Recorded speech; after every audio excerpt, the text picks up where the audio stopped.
Before we begin our presentation, let's start off with a riddle. The riddle is, I must work every day, every second, every hour, and every minute, day in and day out. What am I? If you guessed a clock, you'd be dead wrong. The answer? Game developers. Hello everyone, my name is Clayton. And my name is Tyler, and today we'll be talking about video games. But not just any video games, no. Today we will be taking a dive into some video games that promise something big, but due to development issues and time constraints, failed to deliver. Or use said time constraints and deadlines to make something great that impacted the gaming industry in a very positive way. Now, that might sound like a lot, but we'll be organizing this video into distinct sections per game to help keep a consistent timeline and flow throughout our presentation. One section will be the announcements of the games themselves. In this section, we will give a broad overview of when these landmark titles were shown or teased to the public, who was responsible for making the titles in question, and what the games promised or were presented as. This section is meant to show the expectations of the game, not only for the players, but the game developers themselves. The next section will be the development of the games. This section will talk about the leading developers behind the titles, as well as the trials and tribulations that they faced while making their games. If a game had a deadline or was pushed back for further development, those points will be highlighted in this section. This section is meant to show the reality of making a game under the constant pressure of a deadline laughing in your face. Finally, the last section will be the release of the games. Here we will delve into how these games were received by audiences after their releases. This section will include a general overview of the release dates and consoles that the game came out on, as well as problems that the game faced immediately upon their public presence. Essentially, this section is meant to highlight if the game was a bop or a flop, and if the developers ever fixed the issues plaguing their games. And of course, no presentation would be complete without a conclusion, but we'll save that for the end of the video to wrap things up in a fun and endearing way. With all of that out of the way, let's start the video off strong with our first game in question, Cyberpunk 2077. Let's get into it. Allow me to paint the scene for you. The year is 2019. Summer has just begun and E3 is up in full action. Microsoft is revealing some spectacular games coming soon to Xbox, then suddenly things go dark, and a message is revealed on the screen that reads, CD Projekt Red presents. You hear howling wind and an excited audience as you're graced with stunning futuristic graphics of a neon city and cybernetic heists, complete with shootouts and fight scenes that would make even Michael Bay shed a tear. Then finally, Keanu Reeves, the coolest man on planet Earth, appears on screen to recruit you to do some action-packed crime with him. As you snap back to reality, a breathtaking Keanu Reeves appears on stage at E3 to further explain what you just witnessed, promising open worlds and branching storylines. And finally, with the release date on screen of April 2020, Cyberpunk 2077 is revealed to the public under its official name. Now, Cyberpunk 2077 had been in development for nearly 8 years by the time of its official release. In May of 2012, CD Projekt's group summer conference had revealed the start of the Cyberpunk project. Little was known about the game other than it would be a AAA title with a cyberpunk style. Production of the game started soon after during the same year with a team of around 50 people. A year later, in 2013, the first teaser trailer for the game dropped with a release date of, get this, coming when it's ready.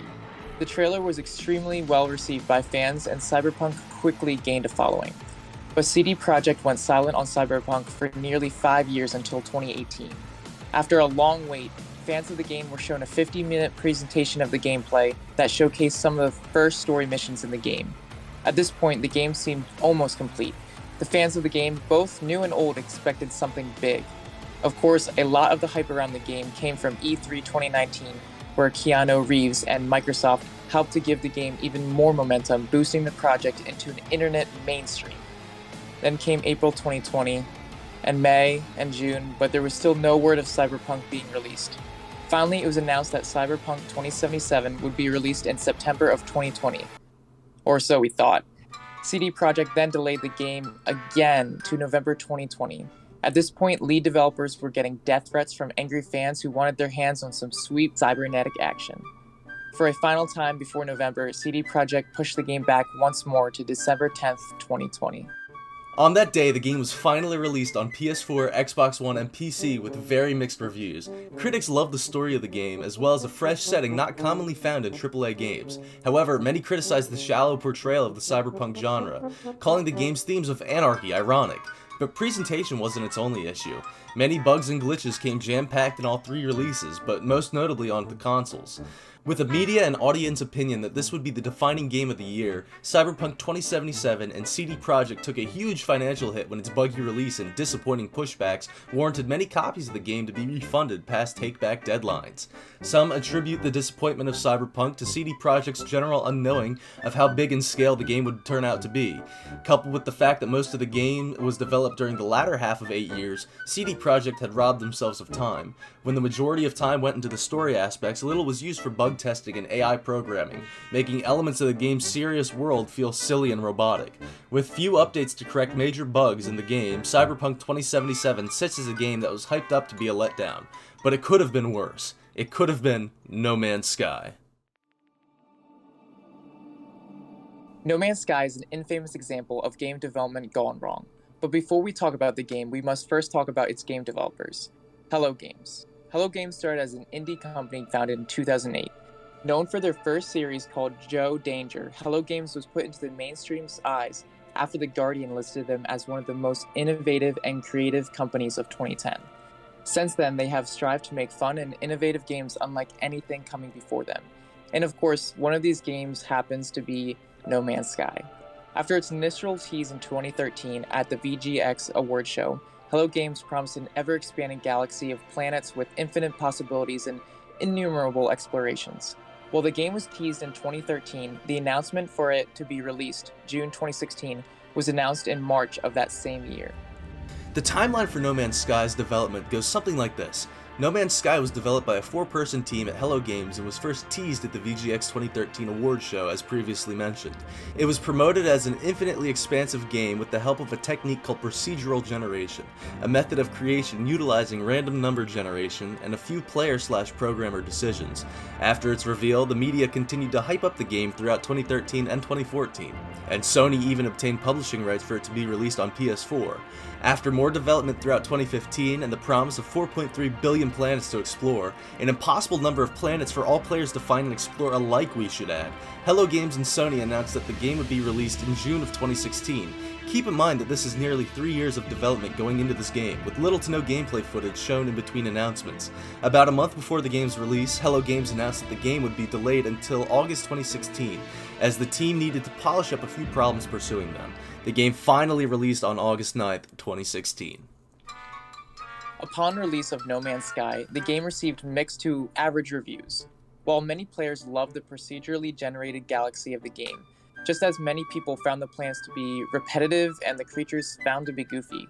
This is due to a problem with the way that the game procedurally generates. While most planets and creatures are unique in No Man's Sky, a lot of the predetermined features of them were not. For example, you could find a red planet with a unique resource. That's good, but you could go next door to a blue planet and it has the same resource. That's not good. You find a creature that has wings, claws, and a horse head. Good. You go to the next planet and find a creature that has wings, claws, and a dinosaur head. Not good. The predetermined features, while creating infinite possibilities of matchups, create a not-so-unique experience that the developers had promised due to the repetition of certain planet and creature features. Not only that, but the survival elements of the game often tended to be called tedious. A quote from one critic reads, "You can procedurally generate 18.6 quintillion unique planets, but you can't procedurally generate 18.6 quintillion unique things to do." Hello Games went silent after the release of No Man's Sky due to the overwhelming amount of bomb and death threats received from the online mobs who were out for blood due to their disappointment. Overall, No Man's Sky was a big letdown at launch, but Hello Games wasn't quite ready to give up on the project just yet. Since its release, Hello Games has continued to release free updates and DLCs to the game since 2018 to help fix some of the key issues that faced the game at launch. The game had been made available to other consoles like PC and Xbox One, and to this day, No Man's Sky is still growing, and many people have found to love the game after fixes were made. However, Hello Games and No Man's Sky will always be regarded as one of gaming's most infamous marketing letdowns of all time.